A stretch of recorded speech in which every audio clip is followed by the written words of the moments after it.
he's very handsome. He's going to sit there and time them, going to give them the 10-second warning and then get them off. Literally, we've told them, if you run over, tough luck, you are off. And we were going to get one of those big sheep crank hooks and pull them off, but we'll just tell them. So, very excited. We're going to start right now. This is the elevator pitch. Please welcome our first elevator pitch speaker.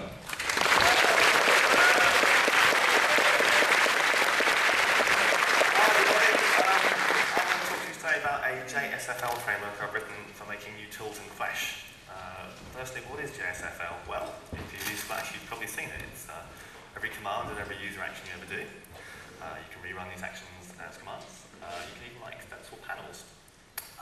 So why have probably a lot of you not heard of it? Well, first problem is it's pretty ugly and it's not easy to write. So what is JSFL, this framework I've written? Well, it's a new programming framework written in JSFL ActionScript 3 that makes it easy to write new tools in Flash. It's based on these frameworks from JavaScript and PHP. It has a very, very easy syntax, a lovely object model where you can really get access to all the objects in Flash quite easily. It's designed for extensibility and assets. Has a lovely AS3 communication framework, a brilliant IDE. Now, if you've written in JSL before, you know it's really a bitch to write. This makes it very easy. And for designers, a front-end panel so you can run your scripts quite easily. So a few highlights. Collections do the hard work so you don't have to. Everything in XJSFL is now a collection, from library items to frames to bitmaps. Each collection comes with its own plug-in methods to make it really easy to do stuff. Files and folders are real objects. So if you create a new file, you just do something like this. It used to be this in JSFL. It's really not easy. You have to complicated path syntax. Code is now almost magically small. This is 11 lines, and 11 lines will give you a full recursive output of any folder structure. In fact, it's so small you can even tweet it with a comment. Errors and traces are actually helpful. This tells you what went wrong, where it went wrong, and how it went wrong. This is a trace of an object. It's almost formatted, and you can see what's going on. All code now lives in libraries, so instead of copy and paste, which is the old way, you can just load a file system, or a util library very easily. It's fully extensible. If you write some great code and you want to use it again, you just wrap it in a plugin object which extends the main framework, stick it in a user folder, and then run the plugin as you would with any other framework code. Finally, why would you want to use XJSFL? Well, developers, you can write JSFL as easily as you write ActionScript, and designers, awesome new tools to enhance your workflow. It's currently under development, and it's going to launch in October 2010. All my details are there, and if you're not feeling too hungover, come and chat to me. It'll only be a few of you, I'm sure, but that's it. Thanks very much.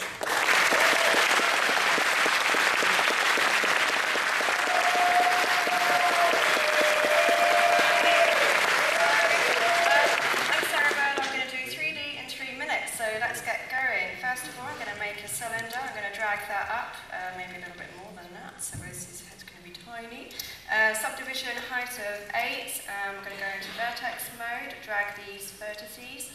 I'm going to shift select these vertices at the bottom as well, make sure I've got them all. Yes, I have. I'm going to scale those down, scale them up a wee little bit like this. Right, let's get on to the body. Let's make in some shoulders. Drag this down like this. We're going to go into vertice mode again. I'm going to scale some shoulders in like this.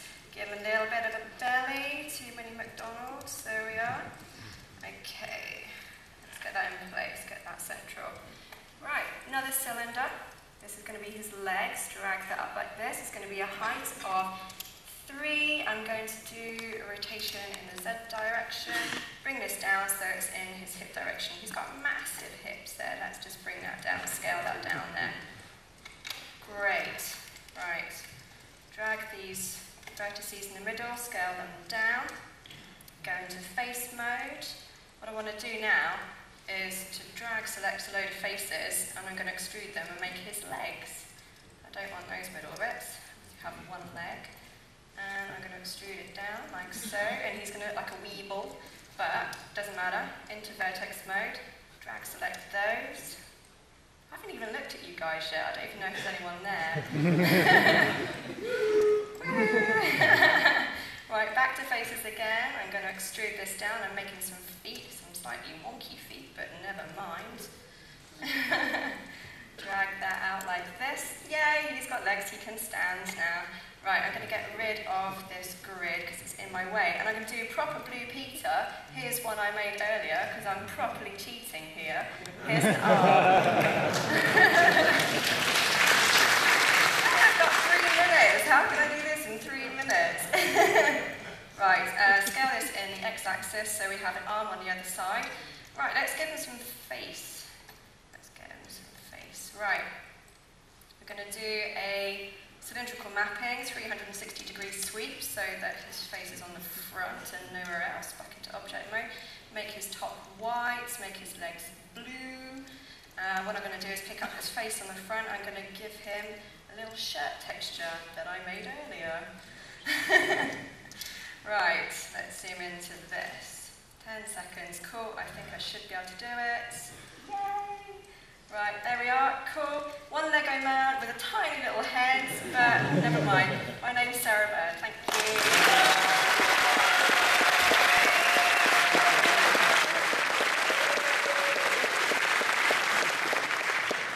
Hi all, I'm Nicola Bortignone and today I would like to talk about Flash and integration with electronic devices. So when I was young I had an hero, you should know him, yeah, MacGyver. And the MacGyver law is just grabbing things together, they usually create bombs. Yeah, so when I grow up and get into Flash, I keep in my mind how to interact with things around me. And the answer was microcontrollers. Well, microcontrollers are basically small PC. A few things we have to know about microcontroller is the low consumption of energy. Just to give a better idea of what we're talking about is that, well, you can see a common things that consumes energy and where microcontroller is, very low.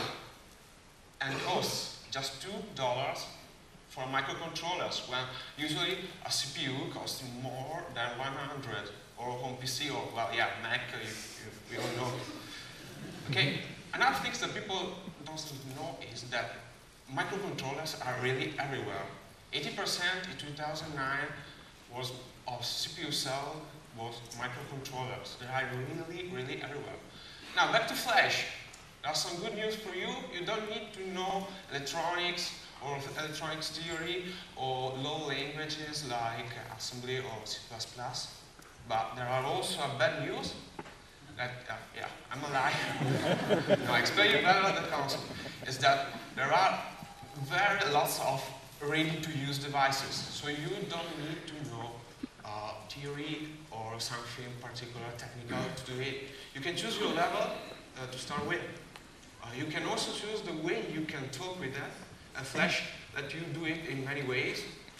And finally, you can choose how to connect with them. So, showtime. Okay, this looks like very Steve Jobs.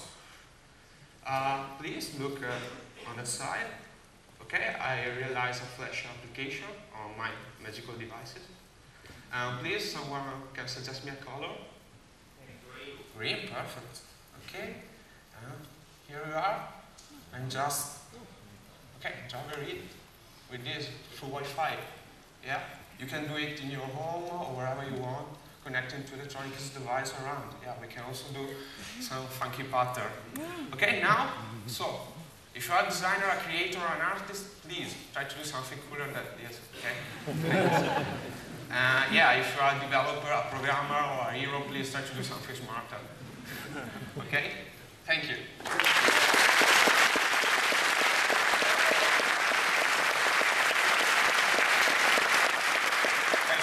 you. Good morning, Brighton. My name is Tomek, also known as OG2T.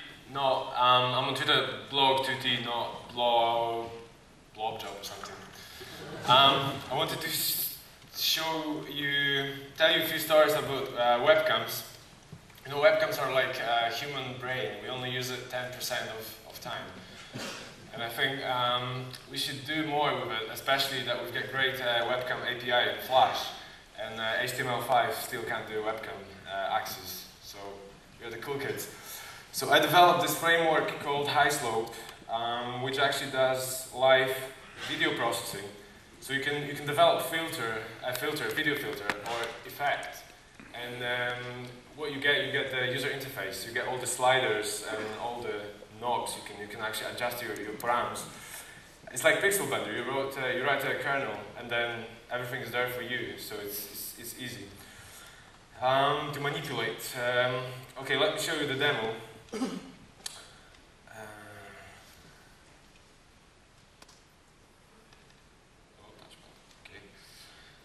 Okay, I'm playing with face tracking here and eye tracking, and actually, in order to get a proper, my pupils are quite small. It's only a few pixels in the image.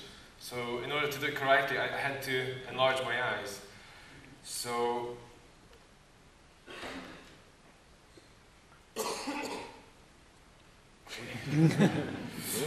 so this is the filter chain here. You've got different filters chained up, and then it goes one filter after another. So you can see histograms of each state.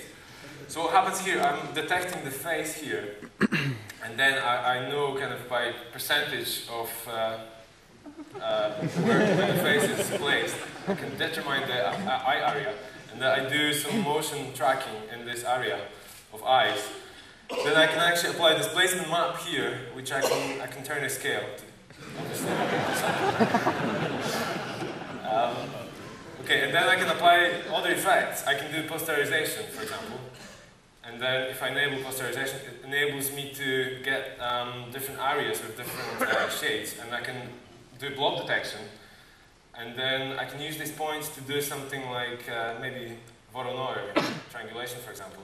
And I can apply some extra effects. I can color grade it, or I can add some halftone filter over it. Yeah. So that's all running real time. So you can do it with your webcam.